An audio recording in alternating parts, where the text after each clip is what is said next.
Ain't nobody's running, ain't nobody's hiding, nobody's ducking. I mean, Crawford's going to be right there, ready to trade blows with Canelo Alvarez. Why did you use that word war? Why are you feeling that way? If you go down the list and ask me about tactical advantages, most of them are Crawford. Crawford could see everything coming. He could see everything coming that Canelo threw at him. He was reading it so well. His guard was so tight as well when he was up at the ropes, when he was exiting, looking to move around. They looked about the same size, but that was a brilliant performance. And what can you say? I mean, you got to give him his credit. He created a lot of history. He dreamt this fight. He willed it to happen. A lot of people, not me, but a lot of people laughed at him, said, forget about it, no chance against a bigger guy like that. Stephen A. Smith reacted strongly to Canelo Alvarez's loss against Terence Crawford. He explained that Crawford had been wanting this fight for a long time to solidify his legacy. According to him, Crawford proved himself on the biggest stage and is now the champion, taking away Canelo's spotlight. Smith emphasized that this was not just another victory, but a defining moment. Division world champion out of Omaha, Nebraska. He's undefeated, 41-0 with 31 KOs, and he begged for this fight. He wanted Canelo bad because to him, it's all about legacy. I'm not speculating. I'm telling you what I know. And how would I know? It's because I interviewed him. Yesterday, we sat down. Here is my conversation with the one and only Terence Crawford challenging Saul Canelo Alvarez, moving up 2 weight divisions to do it. Max Kellerman also agreed that Crawford's performance was both historic and career-defining. Kellerman broke down Canelo Alvarez's loss to Terence Crawford with a sharp perspective. He compared the challenge to moving up several weight classes and facing a dangerous opponent who can drag you into a real dogfight for the first time in your career. Kellerman noted that fighters with genuine confidence seek out tough opposition without worrying about size, speed, or power. He emphasized how Crawford carried that fearless mindset, reminding everyone that for years no fighter openly called out Bud. In his view, Crawford proved his place among the sport's most respected by embracing that challenge. Giving up or having to jump up 2 more weight classes and fight a guy who might put him in a dogfight, a real one, for the first time in his career.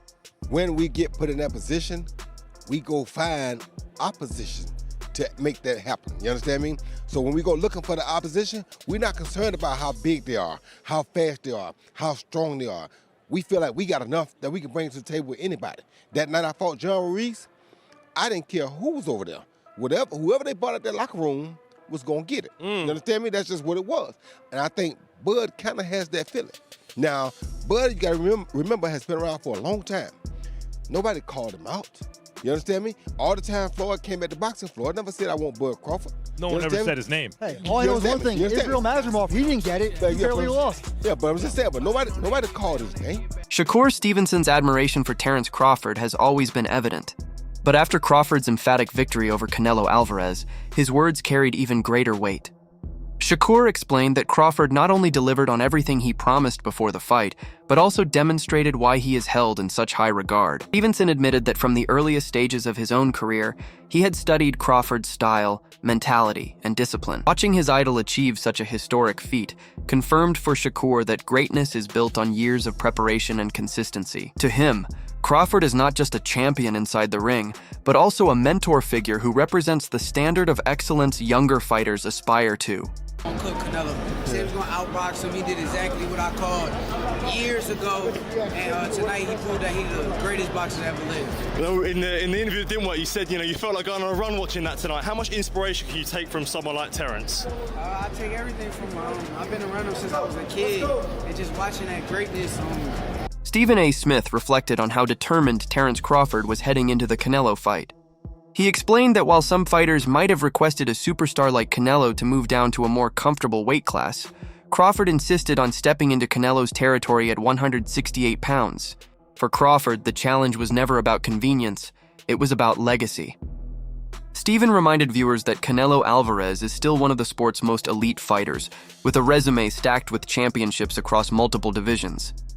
For Crawford to want exactly what Canelo held at this weight class, and to pursue it without hesitation, revealed his drive to claim greatness on the most difficult stage possible. 41-0, Molly, with 31 knockouts. He's taken on all comers. I asked him, you're moving up in weight. Why would you not try to get Canelo to come down from 168 to 160 to meet you halfway, since his last fight was at Crawford's last fight was at 154? Crawford said, I want what he has. I want to go take it. I don't want to make, I don't want to make concessions and alterations. I'm coming to take what he has. And you look at him, and no one believes that he can't pull it off. He can box, he can punch, he's smart, he's elite, and he wants Canelo. He begged Canelo for this fight. Ado Oladipo highlighted the dramatic turnaround in public perception surrounding Terence Crawford. Before the fight, critics dismissed Crawford as too small, too old, and unfit to compete with a powerhouse like Canelo Alvarez at a higher weight. Yet after the fight, many of those same voices were quick to congratulate him for silencing the doubts they had expressed earlier. Oladipo emphasized that Crawford deserved every ounce of praise because he secured the win in the most difficult way possible. Moving up from smaller divisions and then challenging a dominant figure like Canelo was no shortcut. It was a monumental risk. By defeating Canelo decisively, Crawford proved he is not defined by size or age, but by skill and sheer determination. Crawford did it again a few hours ago against Canelo. And what makes it even special or more special for Crawford is that he did it jumping up, as we know, a couple of weight classes. He did it against one of an all-time or another fellow all-time great. And he did it against someone who was undisputed and still a pound-for-pound top 10 guy. That's what Crawford did, people. So, all those things people were saying in the lead up to this fight, Canelo's going to be too strong, Canelo's too experienced, Crawford's going to be 38, all that. You have to remember all of that when you give Crawford his flowers. Don't like, oh, well, Canelo looks old. No.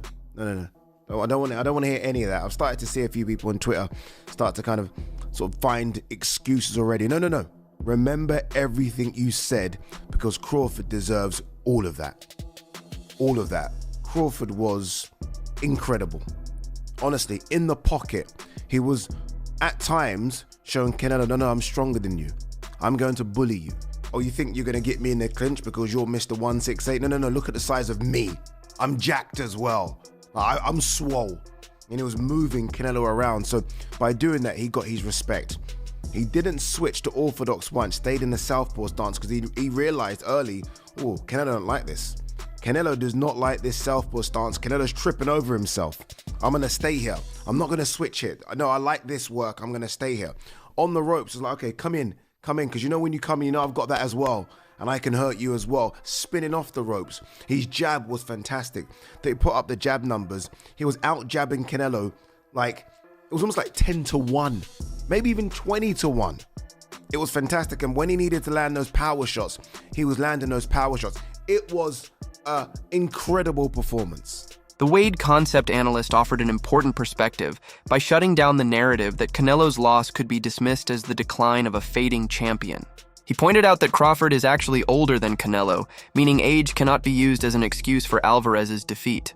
Moreover, Canelo entered the ring with clear advantages in weight, power, and comfort within the division. Despite all of this, he was still beaten by Crawford. The Wade concept's argument was that this victory was not about Canelo being past his prime, but about Crawford elevating himself to an entirely different level. By dismantling the excuses, he reinforced that Crawford's win was authentic, legitimate, and historic. More tight, more fundamentally sound.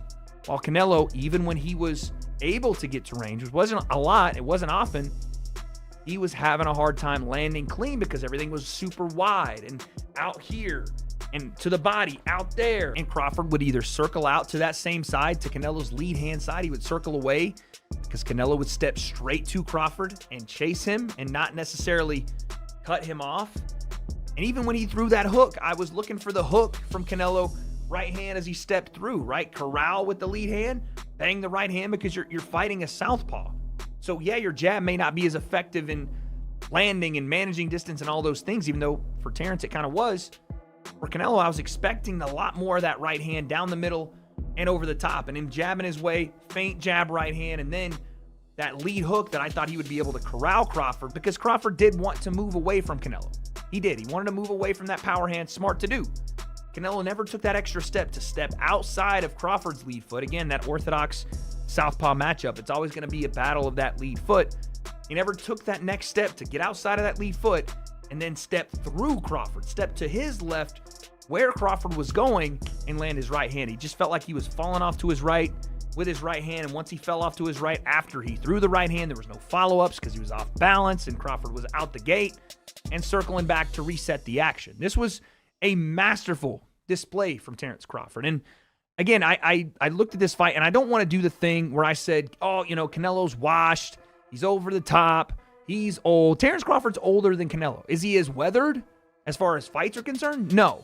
But you can only do one thing when talking about this fight, and that is give credit to Terence Crawford. If you want to say Canelo looks old, that's fine. That's on you. I'm not going to say that. Carl Frach, the former world champion, analyzed Crawford's tactical shift during the middle rounds. According to Frach, once the 6th and 7th rounds passed, Crawford recognized that he needed to press forward and establish greater control of the fight. His jab became the weapon that created openings, breaking down Canelo's rhythm and forcing him onto the back foot. Frach praised Crawford's intelligence in knowing precisely when to adjust his approach. Rather than allowing the fight to drift, Crawford seized the moment to impose himself more aggressively. Combination punches on the back foot, sort of dictating the pace. And then after about round 6 or 7, Canelo Alvarez knew, 1 second. I need a little freshener. Canelo knew he had to step on the gas. He knew he needed to put the fight on its front foot and take it to Terence Crawford and start to try and catch him and bang him on. And when he headbutted Crawford, I thought that could be the start of it. A little bit of a nut, get that down. Yeah, I don't know if there was a cut, but the referee stopped and had a look, and I thought now Canelo's going to step on the gas. And he did that. He stepped on the gas, he started getting in close, and he started landing a few more shots than he was in the previous rounds, but it wasn't enough. Terence Crawford was able to catch and counter. He was landing a sneaky uppercut from the southpaw stance. He was dominating behind his jab, and then when Canelo stuck it on him, he was dominating up close in the pocket. He was beating him at his own game. Canelo Alvarez must have been fuming in there. He must have thought to himself, what can I do? He couldn't do anything. He needed to pick up the pace, put the pressure on, and sustain the attacks. And I don't want to take anything away from Terence Crawford, but Canelo Alvarez couldn't do that. He couldn't do it for long enough.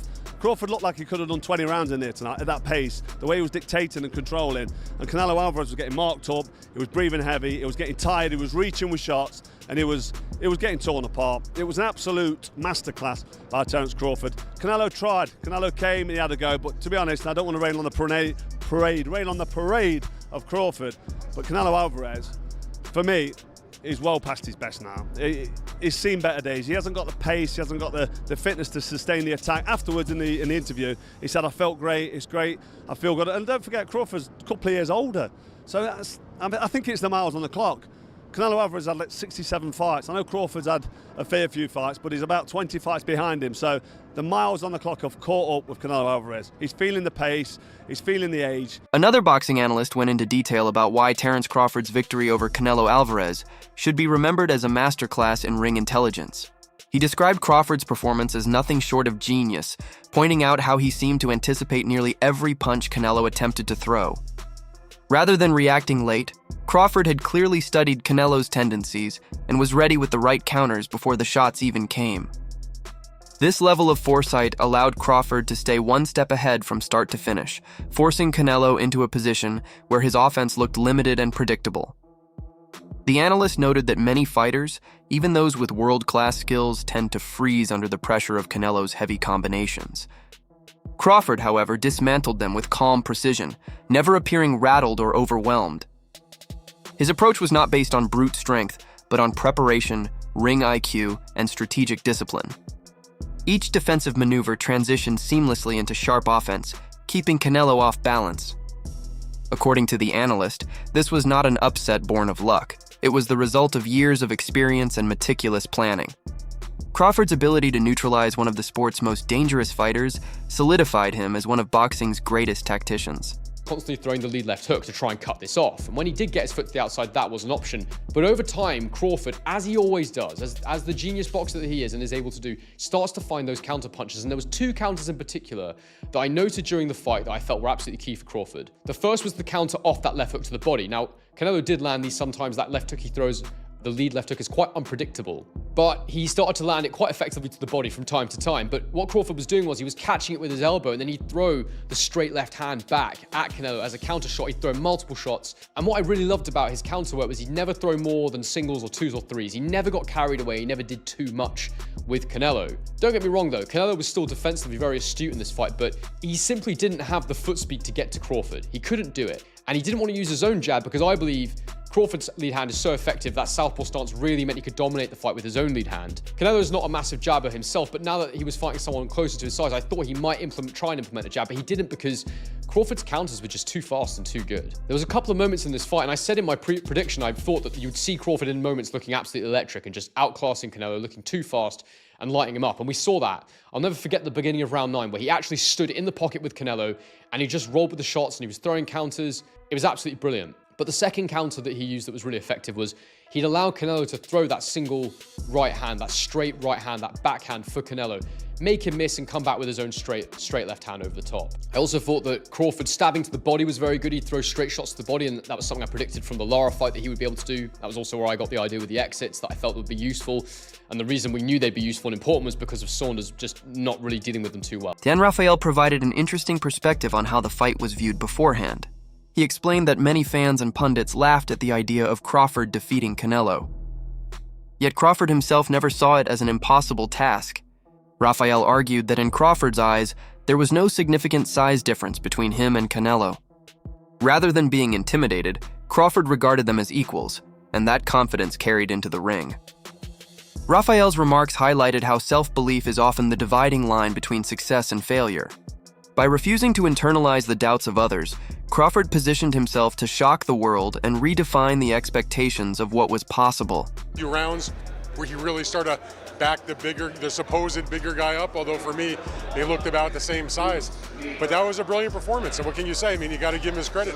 He created a lot of history. He dreamt this fight. He willed it to happen. A lot of people, not me, but a lot of people laughed at him, said forget about it, no chance against a bigger guy like that.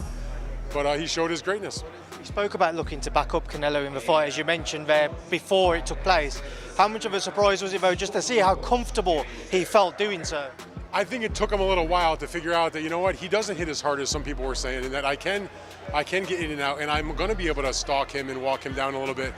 And he had Canelo extremely frustrated. And so I guess I was a little surprised he was able to do it, especially in those last couple of rounds. But he definitely was the guy that was going forward and back in. I mean, I've been watching Canelo for his entire career as a known fighter. This is my 24th Canelo Alvarez fight in person. I can't say that against anybody, including big punchers like Triple G and Kovalev and people like that saw him get forced back. That's not normal for a fight with Canelo Alvarez. Dan, given your time covering Canelo Alvarez and those defeats that he's had in his career, but Bivol tonight, amongst other kind of contentious decisions, how much is this one going to hurt? Because there's always been those question marks for the last few years. Is he on the decline?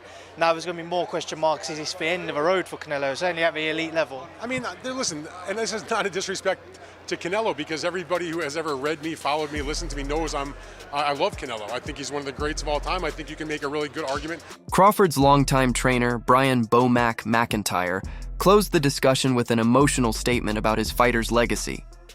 He declared that he has always believed Terence Crawford to be the greatest of all time, and this victory only confirmed it for the rest of the world. Bo-Mac emphasized that while Crawford deserves a break after such an intense journey, retirement is not yet on the table. Instead, Crawford will take time to rest and recover before deciding on his next step. For Bo-Mac, the important thing is that the world now recognizes the greatness he has witnessed for years inside the gym. His words carried not only pride, but also a sense of vindication for the years of hard work and sacrifice they both endured. Bo-Mac, you've been training Crawford for years. Do you think, is he the greatest of all time? Because now people are putting him in the conversation of greatest of all time. You know that. You think so? You know I know. Okay, what's next for him? You've been training for years. What's next for him? The fans want to know. What's next for him? Break. Take a break. Is he retired or is he going to keep fighting? He just got to take a break.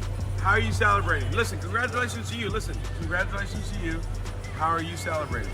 Just go have dinner with my wife, man. Okay, well, are you trainer of the year? Well, I'll let the critics worry about that. Last question. Is Terence Crawford retired or is he going to keep fighting? Oh, he's going to keep fighting. He's going to keep fighting? Yeah. You're the man. Be man. Hey, congratulations. Enjoy the win. Thank you. Thank you. That's it for today's video. Stay tuned, and until next time.